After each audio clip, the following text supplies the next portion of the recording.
જિગ્નેશભાઈ Gandhi hope ચેરિટેબલના director. અત્યારના ભરા તડકામાં 42 ડિગ્રી તડકો છે અને એમાં સેવા કરી રહ્યા છે. તો ભારતમાંની પણ ટીમ મયુર જન્નાણી ડાયરેક્ટર અને કેમેરામેન જિગ્નેશ મોદી અને સાથે યુકેના સાહેબ પણ છે આપણે અરવિંદભાઈ ચૌહાણ અને અહીંયા મસ્ત સેવા કરી રહ્યા છે. અને આજે યોગાનો યોગ પપ્પાની તિથિ પણ છે. બધું સાથે મળીને કરી રહ્યા છે. જિગ્નેશભાઈ તમારો કંઈક સંદેશ? તમે જોઈ રહ્યો છો, આ એવી જગ્યા છે સુરતમાં, આ એવી જગ્યા છે જ્યાં પીવાનું એક ટીપું પાણી નથી. આ 32 વર્ષથી આ લોકો અહીં રહે છે, એક ટીપું પાણી પીવાનું નથી. એટલે આ લોકો માટે અમે રોજ પાણીની વ્યવસ્થા કરીએ છીએ. કારણ કે માણસને ખાયા વગર ચાલશે પણ પીયા વગર પાણી પીયા વગર ચાલશે. કે આ લોકો માટે ખાસ પાણીની વ્યવસ્થા કરીએ છીએ.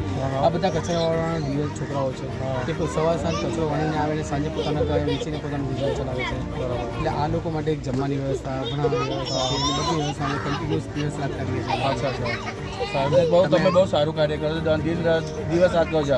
આ બધાની દુઆ જ તમારી સાથે છે અને કે ભગવાનના આશીર્વાદથી બધી આગળ આ બધી દીકરીઓના તમારા આશીર્વાદ છે. મેન તો તમને આશીર્વાદ છે કે કરવાળું પણ મેન હોવું જોઈએ.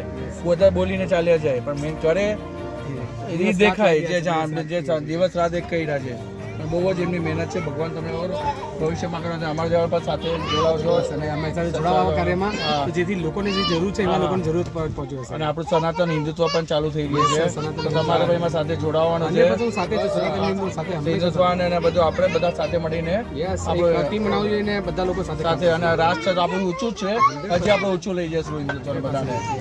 જય સાઈનાથ, જય સાઈનાથ.